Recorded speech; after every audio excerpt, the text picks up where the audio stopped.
कि गायों के सुरक्षित होने से विप्रत्व सुरक्षित होगा, ब्राह्मणत्व सुरक्षित होगा। विप्रत्व के, ब्राह्मणत्व के सुरक्षित संरक्षित होने से वेद सुरक्षित होगा।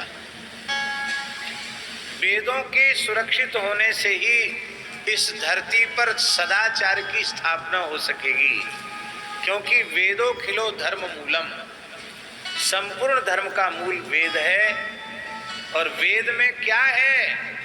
बोले आचार प्रथमो धर्मः और आचार प्रभवो धर्मः।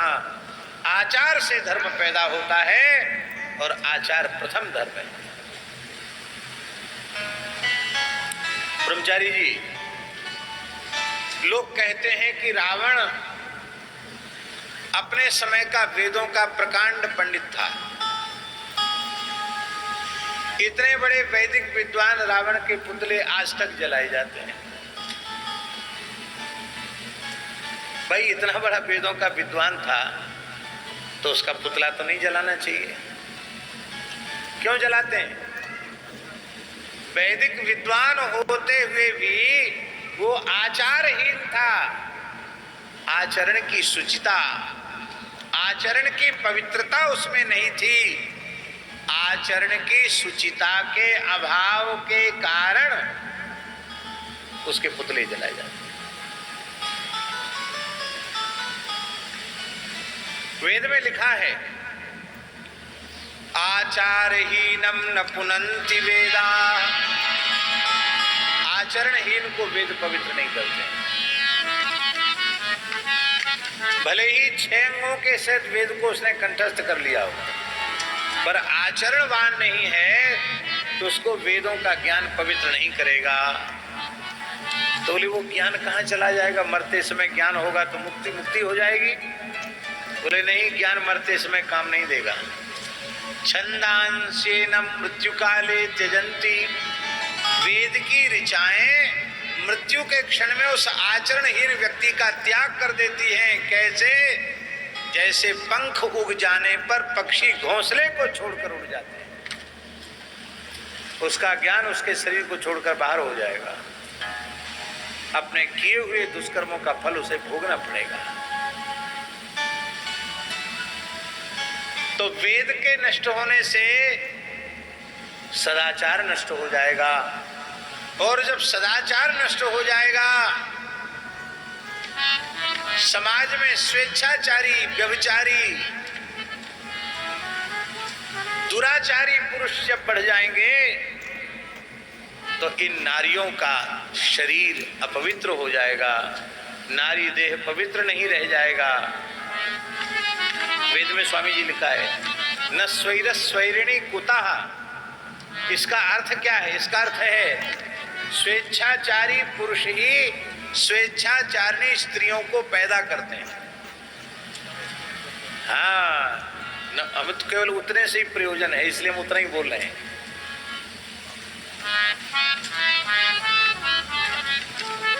व्यक्ति यदि उत्तम आचरण वाला है तो समाज में असदाचार कभी व्याप्त नहीं हो सकता। एक छोटी सी घटना हम आपको सुनाते हैं, बहुत ध्यान देकर सुनने की योग्य घटना है। आप सबने नाम सुना है महान राष्ट्रभक्त, महान गोभक्त, भारतवर्ष के गौरवशाली अतीत के एक दिव्य महापुरुष, नहीं वो तो अभी हुई, और पहले महाराजा छत्रसाल। जो ब्रह्मचारी जी 94 वर्ष की आयु तक उन्होंने मुगलों से लड़ाई लड़ी। कितने वर्ष की आयु तक? और जब अंतिम युद्ध उन्होंने लड़ा उसमें भी वो विजयी हुए, कभी हारे नहीं किसी युद्ध में। उसमें भी सेना को खदेड़ दिया। उस समय उनके शरीर में 98 घाव थे। कितने घाव थे? और अवस्था कितनी थी? वे बड़े सतयुगी पुरुष थे महाराज, लंबे चौड़े। बड़ा दिव्य देह था छत्रसाल का, बहुत सुंदर थे, बड़े खूबसूरत थे। एक पन्ना जानते हो ना, पन्ना नगर छत्रसाल का बसाया हुआ है। पन्ना की एक क्षत्राणी, वो भी बहुत सुंदरी थी, अपूर्व सुंदरी थी। वो छत्रसाल के प्रति आकृष्ट थी। तो इस फिराक में थी कि कभी एकांत अवसर मिले तो छत्रसाल से मैं अपने मन की कहूं। एक दिन रात्रि के अर्धरात्रि के समय महाराज छत्रसाल घोड़े पर बैठकर विचरण कर रहे थे अकेले, अपने को छिपाकर कपड़ा ओढ़ करके, देखें क्या कैसे चल रहा है। तो वो स्त्री पहचान गई कि छत्रसाल है। तो इतना ऊंचा घोड़ा और इतने ऊंचे तो वो ही है, दूसरा कोई नहीं हो सकता। तो अपने घर से निकल के सामने आ गई, रोने लगी। उन्होंने कहा कि आप क्यों रो रही है, कोई कष्ट है क्या छत्रसाल के राज्य में? तो उसने कहा कि मैं आपको पहचानती हूँ, आप ही महाराजा छत्रसाल हैं। हाँ कहो देवी, क्या कहना चाहती हूँ? तो उसने कहा कि मैं बहुत समय से आपके प्रति बहुत प्रेम रखती हूँ, अनुराग रखती हूँ, और मैं आपके जैसा पुत्र चाहती हूँ। अब बेचारी क्या कहे, माने आप मुझसे पुत्र उत्पन्न कीजिए, सीधे साधे शब्दों में यह था कि आप मुझसे बेटा पैदा कीजिए, तब तो आपके जैसा होगा। इतना सुनते ही अर्धरात्रि का समय, एकांत अवसर, और एक अपूर्व सुंदरी स्त्री प्रणय की याचना कर रही है, प्रेम की याचना कर रही है। और महाराज छत्रसाल ने अपनी पाग उतारी और उसके चरणों में रखकर प्रणाम करके कहा, आज से छत्रसाल ही तुम्हारा पुत्र हुआ।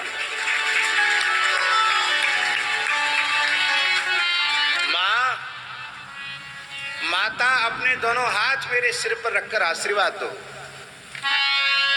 उसने दोनों हाथ सिर पर रखे, उसकी काम कलुषित भावना नेत्रों के माध्यम से बह गई और बेटा बेटा कहकर उसने स्नेह किया। और जीवन पर्यंत छत्रसाल ने उस छत्राणी के चरणों में मां कहकर के ही प्रणाम किया। हमारे कहने का अर्थ ये है कि छत्रसाल जैसे सदाचारी पुरुष इस देश के हो जाएं तो जो घिनौनी घटनाएं इस देश में घट रही हैं, जिनको सुन करके ये भारत राष्ट्र लज्जित हो रहा है, कलंकित हो रहा है, धर्म प्राण भारत कलंकित हो रहा है। ऐसी अत्यंत दुखद घटनाएं जो घट रही है, क्यों घट रही है? क्योंकि आचारहीन लोग हो गए, आचरणहीन हो गए। जब सदाचारी पुरुष समाज में होंगे और नारियों के देह की पवित्रता सुरक्षित हो जाएगी, माताएं सती साध्वी पतिव्रता होंगी, तो उन्हीं के गर्भ से सत्यवादी पुरुष, लोभ रहित पुरुष, दानशील पुरुष उन्हीं माताओं के गर्भ से उत्पन्न होंगे। ये महापुरुष न आसमान से बरसते हैं, न धरती फोड़ के निकलते हैं। ये इस प्रकार की पवित्र सती साध्वी नारियों के गर्भ से ही जन्म लेते हैं। परम पूज्य श्री ब्रह्मचारी जी महाराज, जिनकी साधना स्थली में हम लोग बैठे हैं, श्री धोला बाबा, वो भी तो किसी न किसी माँ के ही लाल हैं कि नहीं? किसी पवित्र कुल में ही तो उन्होंने जन्म लिया था। कैसी होगी उनकी जन्मदात्री माता, जिसने पूज्य महाराज जी के जैसे एक जीवन मुक्त भगवत साक्षात्कार संपन्न महापुरुष को प्रकट किया।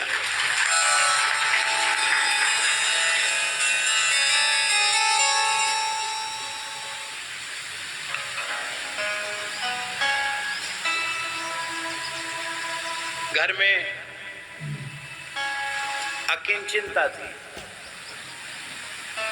संपन्नता नहीं थी। कौन सा गांव है? भूरीबास, विप्रकुल। भूरीबास विप्रकुल में आपका जन्म हुआ।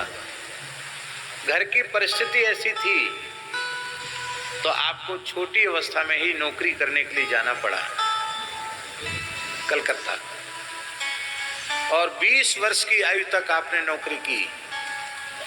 भजन तो जन्म से ही करते थे। क्यों करते थे जन्म से? हमारे यहाँ ब्रह्मचारी जी ब्रज में एक कहावत है कि मोर तो चिते ही चिताएं आवे, इनके पंखन पे कोई चित्रकारी थोड़ी करे। मोरों के पंख मयूराश चित्रिता ये न सरस्त्राता भविष्यति। मयूरों को किसने चित्रित किया है? जैसे मोर चिते चिताए आते हैं, ऐसे ही महापुरुष भी भगवान के यहां से बने बनाए आते हैं। ध्रुव जी के समान, प्रहलाद जी के समान भजन में रुचि तो जन्म से ही थी। इसीलिए 20 वर्ष की आयु में संसार छोड़ दिया। 20 वर्ष की आयु में समझ लिया मानव जीवन का एकमात्र फल भगवत प्राप्ति है, और अब हमें अपने अमूल्य मानव जन्म को नष्ट नहीं करना। भगवत प्राप्ति इसी जन्म में, इसी शरीर से करनी है, ये निश्चय किया। और मात्र 20 वर्ष की आयु में कलकत्ते महानगर को छोड़कर यहां आ गए और अपना निश्चय बता दिया कि अब हम तो सब त्याग करके भजन में लगेंगे। कितने भाई थे महाराज जी? 4। सबसे छोटे थे, हैं? बड़े से छोटे थे, मंझले 2 उनसे छोटे थे। आपने जब अपना विचार व्यक्त किया तो भाइयों ने क्या कहा?